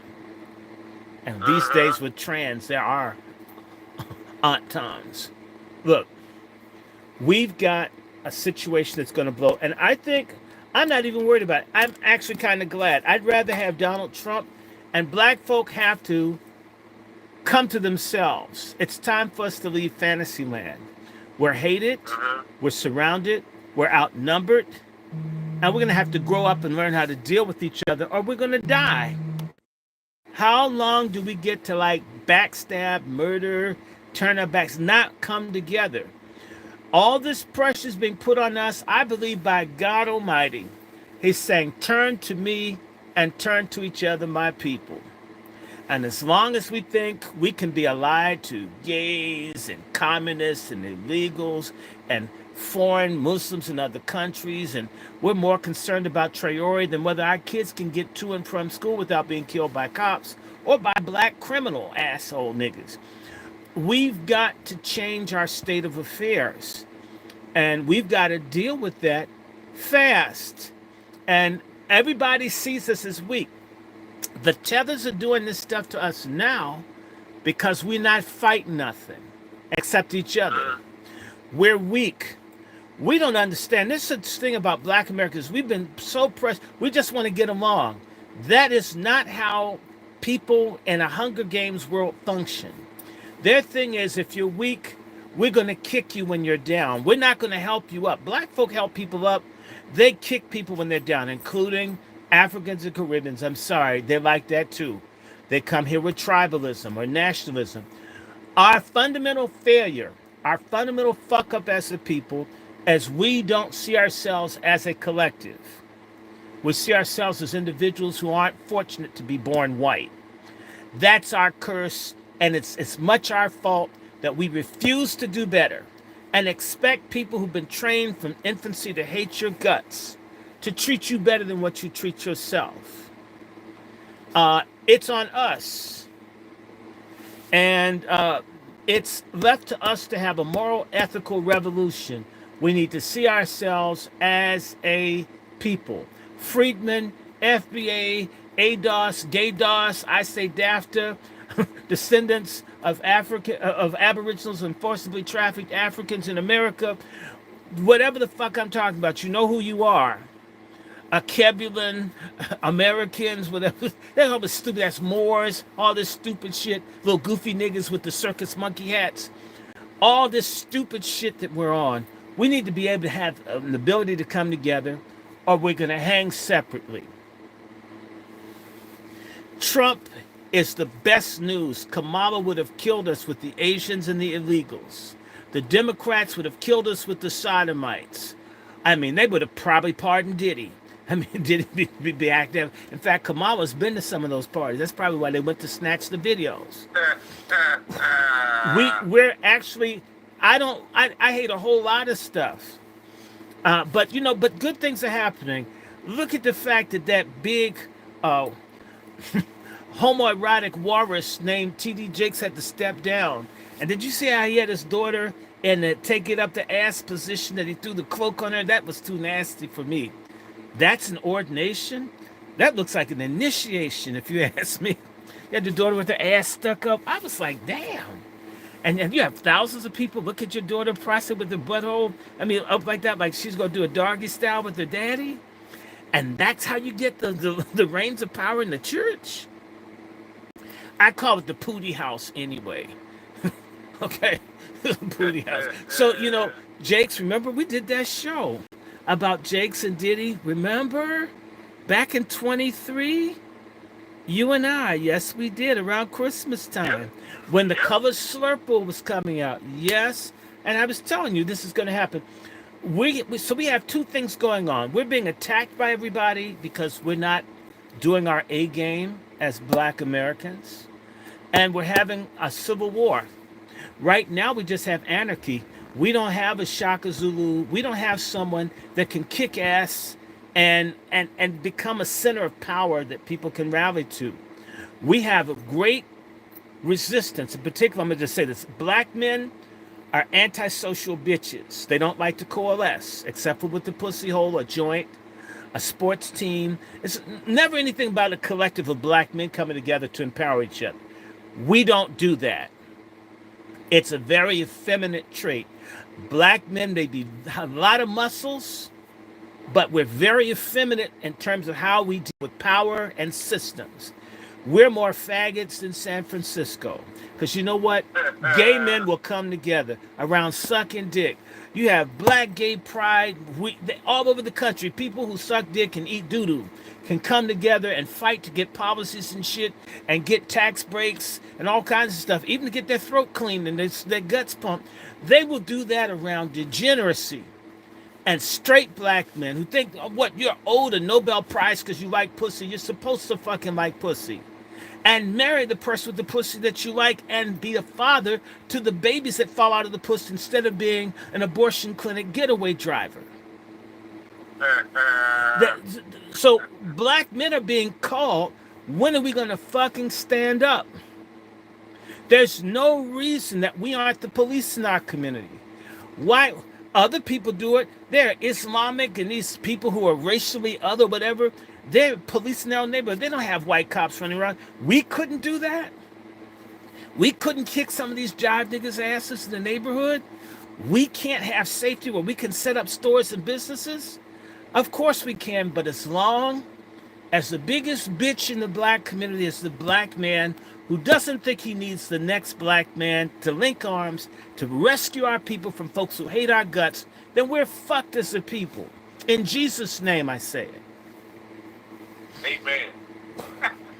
I appreciate you, Dr. Short. Okay. We got to do this again. We got to do this again. Now, there's a lot going on. But like I said, we're on point with our predictions as far as us being out. And the riots are coming. There's going to be explosions. And by the way, they won't just be blacks. I think illegals, there are going to be all kinds of people acting out. I just hope that black people wait. Let white people fight each other, please. Since you don't want to stand up for anything, you don't want to see the survival of your own people, please don't get brave and get into other people's fights. Please be as much of a coward, a bitch, to sell out self-hating coon for redneck and not so redneck and Islamic and Zionistic and whatever it is. If it's not our shit, be as much of a coward, a bitch, a backstabber, a do-nothing, fence-riding nigger with others as you are with your own people. That's all I'm asking. That's real talk, Dr. Short. That's real talk. So I want to thank you again, and we'll be back at it again soon. Everyone on Patreon, everyone members, I appreciate y'all for joining. Please do not share out there because I don't want no strikes again. I'm under strike until July on my page, so I gotta watch it. Yeah, well, So you do watch it, and we got to be careful. I was telling Odell, ever since we had Jag, man, they really came down on me. I told that people knew the biggest nightmare is Dr. Short and Jaguar Wright talking would just bring about repression. People, this is not to happen. yeah, it threw my channel off I know. for about 6 weeks. Yes, and So people, I don't know. I think I'm a little teeny tiny person. I'm in the basement, whatever. I'm nobody. But somebody really big and powerful thinks I'm really important. Somebody thinks I'm a very important you've been saying person. that for a long time, and those of us who are regulars here, we see it and how it's affected this channel and yours. Yeah. But I have to Okay. get up out of here, Dr. Short. Sure. See So you. thanks again. And, See you. Let's do the show. All right. Stay white, All right. and white Jesus loves you. See. All right. Bye. Okay, guys. How is everybody out there in the Angry Black Man universe? I want to thank you guys. Let me see. It's 7 o'clock. Oh my God. And I took a whole bunch of performance enhancing herbs and vitamins so I could be nice and high. Well, naturally high. I don't like substance abuse. And I have this little spying ass ex-cop on here watching me. Yeah, I always have police like ready to snitch me out and shit. That's okay. I see you, lone wolf.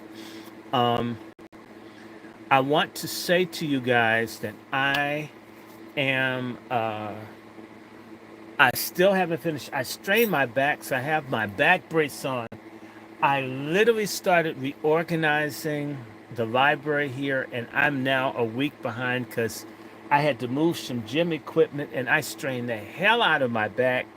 I was in pain. That's why I didn't do anything Saturday. It's feeling a lot better. If, because I'm going to get off my back for a second. If, because I got this great book. If, because I'm going to take a break. If I really feel like it, I found this book. I'm going to read some of it. It's called Murders and Outrages, The Record of Murders and Outrages, Racial Violence, and the Fight Over the Truth at the Dawn of Reconstruction. And I thought to just look at this for a second because we're going into something close to that. And thank you. Someone said I'm loved and respected. Oh, that's cool. Thank you. I want to try to do this. It's 7 something now. If I'm going to take a break and get on a heating pad for a little bit so my back feels better.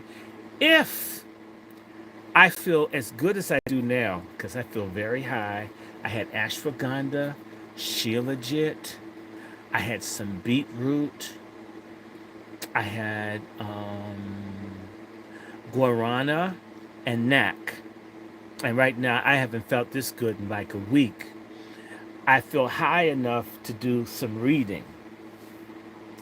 And I feel energized. So I'm to the 105 and to the, I don't know, how many people is that? Let me put my glasses on. My eyes must be playing tricks to me. Because either they top, okay, 33. So there are about 150 people watching. I don't even have my my other channel up. I just want everybody to know that between tonight and whenever, I should have this library back in order as I feel better. And the readings will continue and expand. And with the library in better order, I'll be able to grab and do whatever I want. I may even do shorter pieces. So just bear with me. We are working towards it. Don't forget me. And I want to make this announcement. I'm going to do a GoFundMe. I'm trying to get people who are in the District of Columbia area. If you're near DC, Baltimore, maybe you could be in Philly. Jaguar Wright is going to be at the Bethesda Theater on on June 27th. Let me just share that, okay? Jaguar is going to be in town on the 27th of June. That's a Friday, if I'm correct. And tickets are high. It's a very small place, but it's intimate. I've only been there once. So you're gonna need about $100. I'm gonna do a GoFundMe because I have some very cool people that I want to make it, and I know asking people for $100 for a performance is rough. So I'm gonna set up a GoFundMe. I'm gonna put the link out, and I'm gonna share that. I'm gonna try to get a few dollars so I can like help some folks. And why are we doing it? One, it's not so much about Diddy. I'm in a group called Salt Ministry. We have a commitment. We're opposed to human trafficking, in particular black people. We hate slavery. I'm an abolitionist. I don't like sex slavery. I don't like any kind of slavery. And it's going on. And we want to bring attention to it. And we're thankful that Jaguar has been raising sand. Finally, a black woman that can command an audience is saying that this has to stop. We want to support her as people have done. If you had any idea how many people have tried to kill and set up Jaguar, I want to be able to say, when the sister was speaking the truth and standing up, I didn't run away. A lot of people run around and say, well, I wouldn't have sold out Malcolm X. I wouldn't have sold out Dr. King. I wouldn't have betrayed Nat Turner. I would have helped McGivers. Well, we can help Jaguar. And I'm going to do what little I can. And so I want all of you that follow me, and not so much follow, but anyone that at least halfway understands what I'm talking about, to, when I put the GoFundMe up, or maybe you could just pay the $100. The food is decent. I was there once. It's been 11 years since I was there. It's a nice place. There are about 400 seats. And I'm trying to see if I can get anywhere from 10 to 20 people to go. I want to make certain that there's some solid people. And I'm going to just say this with y'all. Y'all may not know this, but there's a group of us. We get together and we pray for Jaguar. We pray for Jaguar. I don't have to agree with everything Jaguar says or does. But Jaguar is right that this trafficking stuff is wrong. And I don't care who does it, rich, famous. I'm particularly angry with preachers. My big thing is to go after church corruption. As I told Jag, she's concerned about Diddy. I'm concerned about Jake's. That's who causes me gas. That's who I'm angry with. I'm going to stay angry until some people held accountable. I don't like crooked liar preachers. I've always despised them from the time I was 2 years old, even before. I've never liked them. I'm never going to like them. That's just how I'm put together. If you're a crooked minister, go to hell. God's going to get you. I'm going to try to get you first. Y'all have lied to our people. You haven't led them. You've taken their money. You're a fraud like Creflo Dollar, someone else I can't stand. I don't like none of y'all. None. And yes, I'll stay home. I'd rather watch Jerry Lewis and Tarzan movies than go to your damn church and watch you and a bunch of fake ass people act like you represent God when our people are hungry and dying out here spiritually, economically, socially, intellectually. And you guys do nothing but build bigger and bigger, uglier churches that talk less and less about God. In fact, you may feel closer to God in the club than you do in some of these churches that these bastards have. Anyway, back to Jaguar. We pray with her. And we encourage her. And so I want some people, and there's a strong possibility that some real good will happen out of some of us getting together and praying for our sister, praying for our young people, praying for the music. We used to like music. I used to go broke. The way you see books everywhere, I used to have records everywhere. I loved music, and then they ruined it. Anyway, it's a couple minutes to 8. I want to get off my back and sit for a second. But if anybody wants to come back and check, I'll send an announcement out if I'm able to do another one, if I feel like it. But we're going to be talking a little bit about violence and reconstruction. I've got some other really good titles that are really hardcore. I love this one, We Refuse.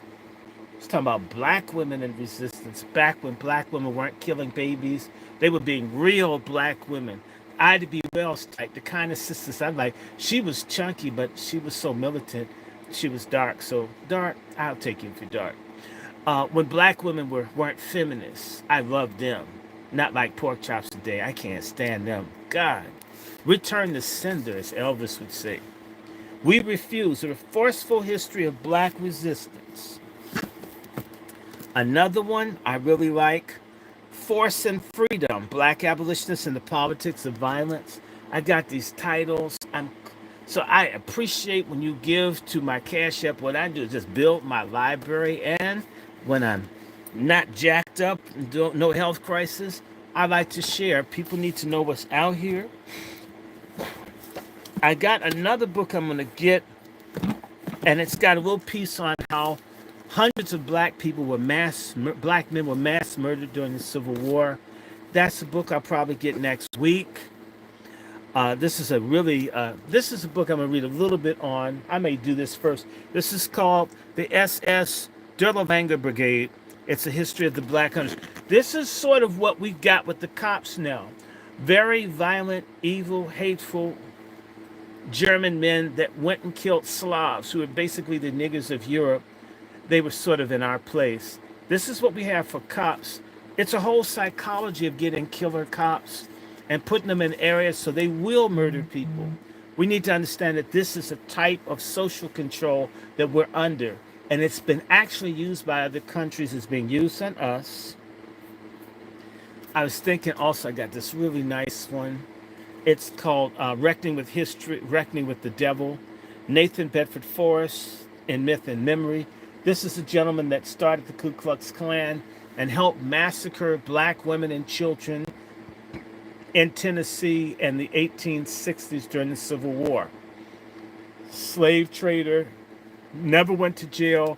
There are a lot of massacres of black people from 1862 all the way up to now. There were massacres of black people way before Rosewood, way before Black Wall Street, way before they massacred black folks all over the country. Massacred black soldiers. They did it. Yes, they did.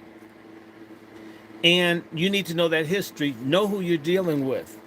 If you don't think it can happen, it sure can happen. And there was a book I was telling you about. I didn't know, so I just got another one. For anybody that's interested in the United Nations and black folks and how the Boule, almost 80 years ago, basically 80 years ago, the Boule decided to betray black people. This book sort of has the history. 80 years ago, the Boule decided to be against reparations. And the Boule recognized that what black people were going through was like genocidal. And in exchange for government jobs, crumbs, and white liberal pats on the ass, they decided to adopt a civil rights agenda that didn't really address black people's problems. You can get some of the background history and Carol Anderson's book, Eyes Off the Prize. This is a highly recommended book.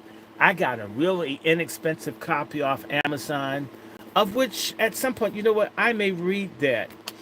So I've got a whole, I got so many different books, and I'm just sorting through all my dad's books. I can't wait.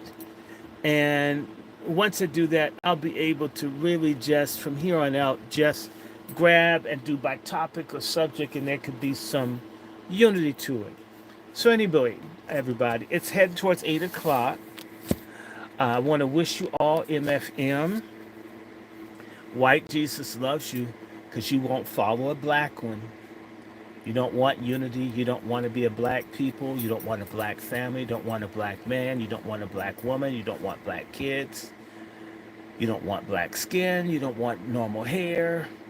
not happy with your behind, you need tattoos, you don't want to live around. So, I'm hoping, at least be consistent. Don't tell me Jesus is black when in reality in your head you worship him and you want to be like him. You reject the revolutionary black Jesus. You hate him. He's asking for too much. He's asking for you to love your black neighbor. You love your white neighbor who hates you. After all, no slave bites the hand that whips him. Y'all have been well trained. So I want to wish you guys all MFM until we get together. MFM to everybody. God bless and keep you. May his face shine upon you. By no means is anything said in this platform to encourage hatred against any group of people other than self-defense, self-protection, self-preservation. It's a God-given right to which I owe no one an apology. You guys have a great evening if you don't rejoin me when I come back. Thank you for supporting the Angry Black Men's Book Club.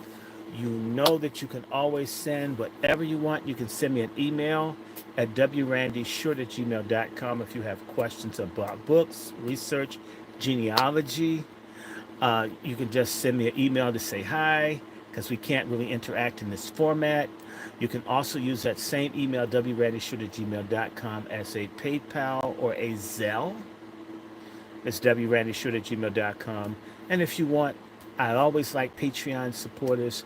That's Dr. Randy Short, DrRandyShort. That is my Patreon. It is also my Venmo, DrRandyShort. Also, $ Dr. Randy Short, DrRandyShort is my Cash App, Dr. Randy Short. Much of what I use, much of what I do with whatever donations go, are towards buying materials to share with audiences and building an archive and doing genealogical research. If you've written me in the past and I didn't hear from you, I had a lot of stuff, emails lost, text messages lost because of phone and this, that, and the other. But absolutely, let me hear from you if you'd like to talk or communicate. But remember one thing, I respect others. I command respect. If I'm not respected, I don't have to put up with it. I don't mistreat people. I'm not trying to use or cast aspersion on anyone that doesn't deserve it.